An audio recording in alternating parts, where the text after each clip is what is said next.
आपके साथ मैं हूं अनुजा। चुनावी रणनीतिकार प्रशांत किशोर एक बार फिर से चर्चाओं में आ गए हैं। इससे पहले प्रशांत किशोर कांग्रेस पार्टी के लिए अपनी बातें जनता के समक्ष कहते हुए नजर आए थे, लेकिन एक बार फिर से एक इंटरव्यू के दौरान चुनावी रणनीतिकार प्रशांत किशोर ने अपनी बात कही है, जिसमें नेशनलिज्म और सर्कुलरिज्म के बारे में कहा है। उन्होंने कहा है कि भाजपा नेशनलिज्म का सर्टिफिकेट देती है, तो वहीं कांग्रेस पार्टी भी सर्टिफिकेट देती है सर्कुलरिज्म का। तो ये तमाम चीजें हैं जो प्रशांत किशोर को लेकर ये चर्चाएं बन रही हैं कि प्रशांत किशोर आखिर कांग्रेस पार्टी में कब शामिल होंगे, विधानसभा चुनाव के वक्त शामिल होंगे या फिर आम चुनाव के वक्त।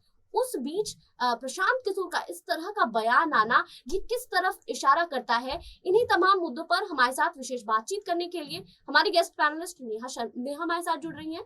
बहुत बहुत स्वागत है नेहा। देखिए, तमाम हम लोग लगातार जो है प्रशांत किशोर के बारे में चर्चाएं करते रहे कि आखिर वो कांग्रेस पार्टी में कब शामिल होंगे, लेकिन अब उनका एक नया बयान सामने आ गया है और जिसको लेकर फिर से विवाद शुरू हो गया कि आखिर वो किस पार्टी के पक्ष में है। क्या लगता है नेहा कि प्रशांत किशोर ऐसे ही उलझाने की कोशिश कर रहे हैं या फिर वो साफ संकेत दे रहे हैं कि वो कांग्रेस पार्टी में की तरफ झुकाव उनका है या फिर भाजपा की तरफ? देखिए अनुजा, प्रशांत किशोर के बारे में अभी तो कुछ भी नहीं कहा जा सकता है, क्योंकि जिस तरीके से ये देखा जाता है कि उनके रोज बदल कर बयान आते हैं, कभी बीजेपी के हित में आते हैं, कभी कांग्रेस के हित में आते हैं, कभी कभी टीएमसी के हित में भी वो अपना कोई बयान दे देते हैं। तो देखिए, उनके बयानों को सुनकर तो ऐसा ही लगता है कि वो सिर्फ अपना चेहरा जो है एक मुख्य रूप पर दिखाना चाह रहे हैं कि हाँ, प्रशांत किशोर नाम का भी एक चेहरा है, बल्कि जो उनका नाम दिया है चुनावी रणनीतिकार, वो इसी वजह से दिया है कि वो रोज ना रोज अपने बयान को बदलते रहते हैं। अगर हम सबसे पहले बयान की इनकी बात करें जो उन्होंने अभी कुछ दिन पहले ही दिया था, तब उसको देखकर ये कहा जा रहा था और कंफर्म भी हो गया था कि वो बीजेपी में शामिल होने जा रहे हैं, लेकिन उस पर भी उन्होंने पूर्ण विराम लगा दिया था भाजपा के खिलाफ में बयान देके। लेकिन थोड़े दिनों बाद उन्होंने कांग्रेस के हित में बयान दिया, तब ये कहा जा रहा था कि वो कांग्रेस में शामिल होंगे। यहाँ तक कि उन्होंने ये भी कह दिया था कि मैं कांग्रेस का बैकबोन बनकर भी चुनावों में काम कर सकता हूँ। लेकिन थोड़े दिनों बाद देखा गया उन्होंने दोबारा से बीजेपी के हित में बयान दे दिया। तो देखिए, ऐसा ही उनका चलता रहता है, कभी वो खिलाफ में बयान देते हैं, कभी वो हित में बयान देते हैं। तो इनके बयानों को लेकर यही देखा जाता है ऑल ओवर। अगर उनके बयानों को देखा जाए तो अभी तक इस चीज पर मुहर नहीं लग पाई है कि वो किस पार्टी में शामिल हो सकते हैं या होंगे भी। लेकिन देखिए, राजनीति है और चुनाव आने से पहले एक दिन पासा कब पलट जाए कुछ कहा नहीं जा सकता है। एक दिन पहले भी प्रशांत किशोर इस चीज की घोषणा कर सकते हैं कि मैं इस पार्टी में शामिल होने जा रहा हूँ। तो देखिए, कुछ नहीं कहा जा सकता, लेकिन हाँ, इतना जरूर कह सकती हूँ मैं, वो किसी पार्टी में शामिल हो या ना हो, लेकिन जिस तरीके से पश्चिम बंगाल में उन्होंने ममता की जो पूरे तरीके से मदद की है, जो उनकी बैकबोन बनकर उनको ममता को पश्चिम बंगाल में जिताया है, उसी तरह देखा जा सकता है कि अगर वो किसी पार्टी का साथ देते हैं तो उसका बैकबोन बनकर काम करेंगे। अब चाहे वो कांग्रेस पार्टी हो, चाहे वो बीजेपी हो। इसी के साथ में 3-4 दिन पहले एक बयान और दिया था प्रशांत किशोर ने। उनका एक इंटरव्यू हुआ था, तब उस इंटरव्यू में उनसे पूछा गया कि आप कौन से ऐसे नेता हैं जिनके साथ काम नहीं करना चाहेंगे। तो उन्होंने सबसे पहले नंबर पर राहुल गांधी का नाम लिया, उसके बाद उन्होंने तमाम 3-4 नेताओं के नाम लिए जिनके साथ उन्होंने कहा था कि मैं काम नहीं करना चाहता हूँ। लेकिन जब उनसे ये पूछा गया कि आप देश के प्रधानमंत्री के रूप में किस नेता को देखना चाहते हैं, तो उन्होंने उसमें भी फर्स्ट नंबर पर राहुल गांधी का नाम लिया।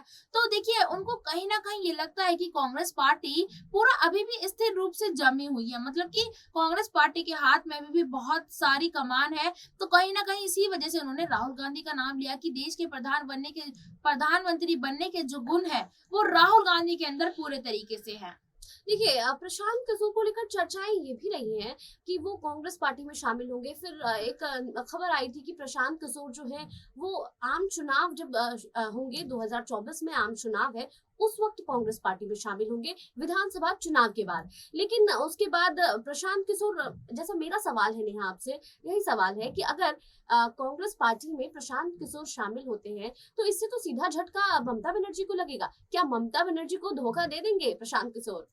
और देखिए, कहा जा सकता है, क्योंकि अभी तक तो वो ममता के लिए पूरे तरीके से काम करते आए थे और यहाँ तक अभी भी अभी भी वो ममता को हर चीज का सुझाव देते हुए नजर आते हैं, हर चीज का काम मतलब कि किस तरीके से आपको काम करना है वो बताते हुए नजर आते हैं। चुनाव के खत्म होने के बाद भी देखा गया है कि वो ममता बनर्जी का पूरा साथ दे रहे हैं, उनको समझा रहे हैं कि किस तरीके से आपको कहाँ-कहाँ पर चुनाव के लिए प्रचार करना है, जैसे कि ममता गोवा में अपना पूरा दमखम दिखा रही है, तो उसी तरीके से देखा जा रहा है। और जैसे कि आपने मुझसे पूछा कि अगर वो कांग्रेस में शामिल हो जाते हैं, पहली बात तो मुझे ये बात कहनी भी थोड़ी-सी मुश्किल है कि वो किस पार्टी में शामिल होंगे या नहीं भी होंगे, क्योंकि उनके जो बयान आते हैं हमेशा से, उनको देखकर तो कहा नहीं जा सकता कि वो कभी भी किसी पार्टी को ज्वाइन करेंगे या नहीं करेंगे। लेकिन अगर अंदाजा लगाया जाए, कयास लगाया जाए कि अगर वो कांग्रेस में शामिल होते हैं, तो वाकई में कहा जा सकता है कि देखिए ममता को धक्का लगेगा, पर इतना नहीं, क्योंकि ममता के अभी 3-4 दिन पहले एक बयान आया था, उसमें ममता बनर्जी ने साफ-साफ ये कहा था कि देखिए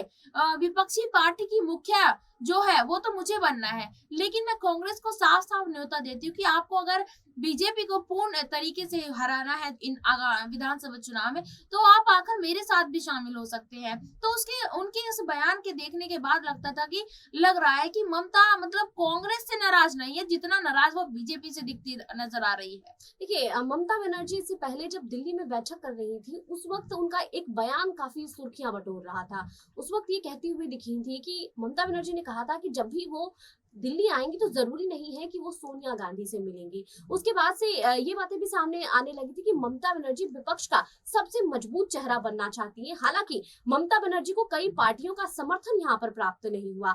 सोनिया गांधी को, कांग्रेस पार्टी को यहाँ पर कई विपक्षी दलों का समर्थन जरूर प्राप्त हुआ है। प्रशांत किशोर की बात की जाए, बहुत पहले चर्चाएं ये हो रही थी कि प्रशांत किशोर कांग्रेस पार्टी में शामिल होंगे, चुनाव के बाद शामिल होंगे, आम चुनाव के लिए रणनीति तैयार करेंगे। लेकिन जब ये बातें, खबरें सामने आई, उस वक्त से देखा गया कि कांग्रेस पार्टी का एक खेमा है जो नाराज खेमा माना जाता है, G23 ग्रुप।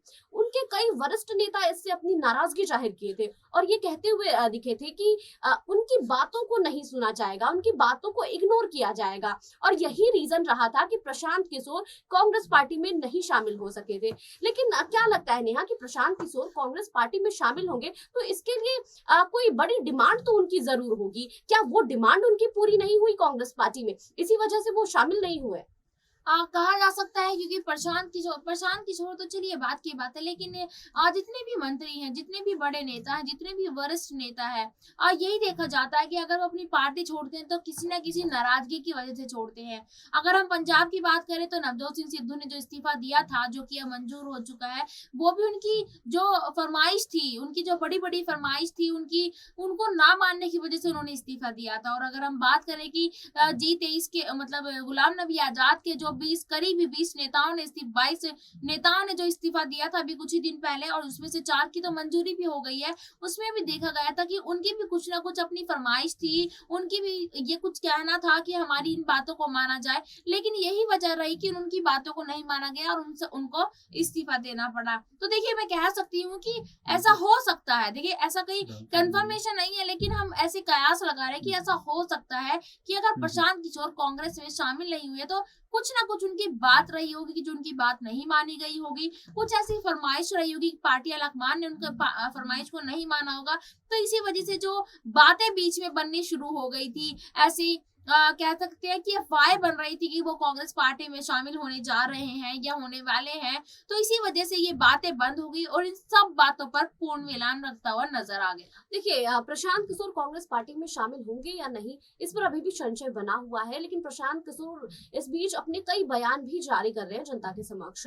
बहुत बहुत शुक्रिया नेहा इन तमाम जानकारियों के लिए। मेरे साथ फिलहाल इतना ही, बाकी और खबरों के लिए जुड़े रहिए SPN 9 न्यूज के साथ।